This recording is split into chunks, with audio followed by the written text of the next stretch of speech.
La milice est arrivée à faire régner une atmosphère de terreur policière inconnue jusqu'à présent dans notre pays. Rien n'excuse l'attitude odieuse de cette faction. Il importe que M. Darnan prenne des mesures urgentes avant que la milice ne laisse dans l'histoire de France la tâche la plus honteuse de la période troublée que nous traversons. Le front russe mobilisant toutes les énergies, les effectifs allemands, dédiés au maintien de l'ordre en France occupée, sont au plus bas. 40 000 hommes. Les forces de l'ordre françaises sont près de 3 fois plus importantes. Pour assurer leur sécurité et réprimer communistes, juifs et résistants, les Allemands ont donc plus que jamais besoin de la police de Vichy. Bonjour les amis. 1500 policiers sur 110 000. 110 000, c'était l'effectif de la police nationale en 1944. Et 1500 policiers sur tout le territoire français ont rejoint la résistance le jour du débarquement.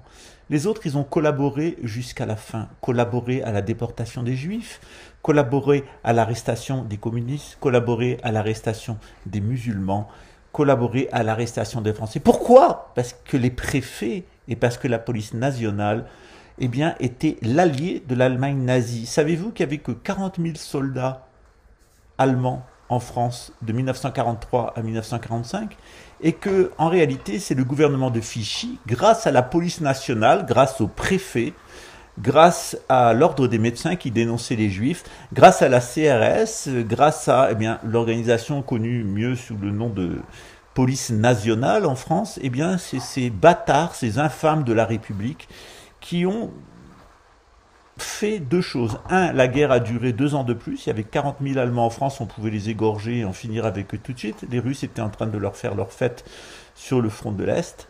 Et surtout, grâce aux Suisses, et parce que les Suisses, pendant 2 ans, ont continué à blanchir l'argent des Juifs, de l'or volé des Juifs dans les camps de concentration. À cause de la Suisse et à cause de la police nationale, nous avons eu 2 ans de guerre de plus. Nous avons eu aussi le débarquement des Américains avec toutes ces destructions et les millions de morts.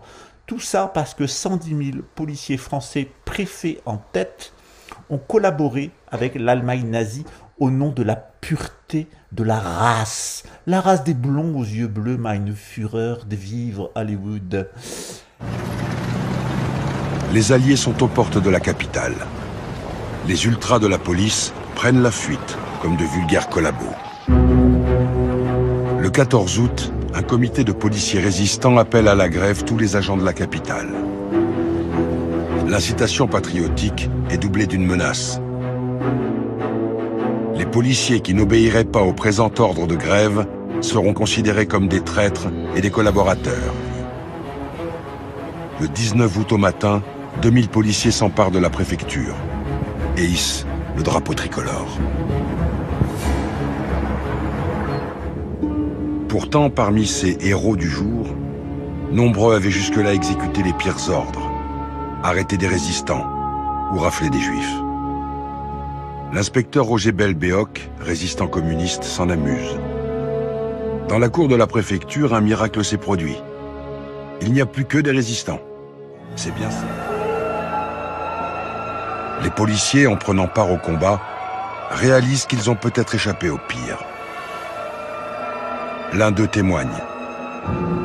La participation de la police à la libération de Paris a été une action nécessaire.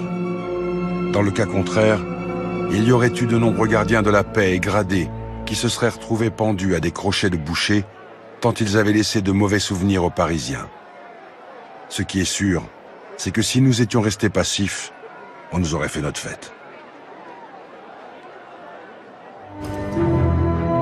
Le nouveau pouvoir avait trop besoin de la police pour maintenir l'ordre. Et celle-ci avait trop besoin du nouveau pouvoir pour faire oublier son rôle pendant l'occupation. Toutes les grandes réformes engagées par Vichy dans le domaine de la police sont maintenues. Le principe d'une police nationale n'est pas remis en cause. La modernisation se poursuit.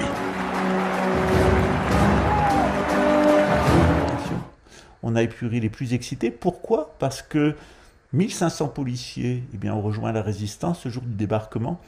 Et lorsque l'armée américaine est rentrée dans Paris, 40% des policiers étaient en arrêt maladie, 60% ont continué à collaborer avec l'Allemagne nazie. Ces connards n'ont jamais été épurés. La résistance et le général de Gaulle ont passé l'éponge et l'idéologie nauséabonde du Vichy, du nationalisme cartésien français, a continué à se déverser dans les écoles de police. Si 65% des militaires et des policiers français votent Front National, c'est tout simplement parce qu'ils sont formatés à l'idéologie de Vichy.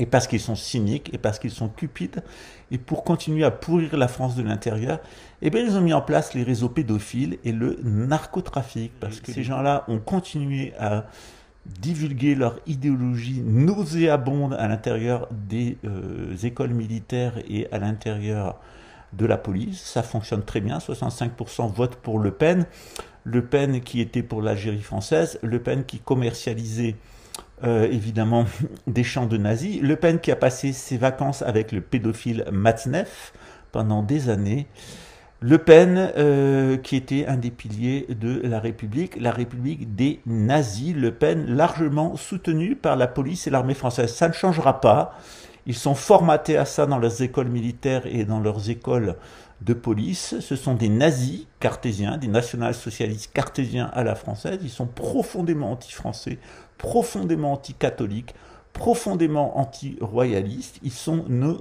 ennemis, des ennemis acharnés. Dorénavant, la police sera entre les mains de hauts fonctionnaires d'élite ou d'activistes d'extrême droite qui l'entraîneront toujours plus loin dans la collaboration. Pur produit de l'administration coloniale, Marcel Pérouton a régenté d'une main de fer le Maroc, puis la Tunisie. Il sera l'homme de la Révolution nationale.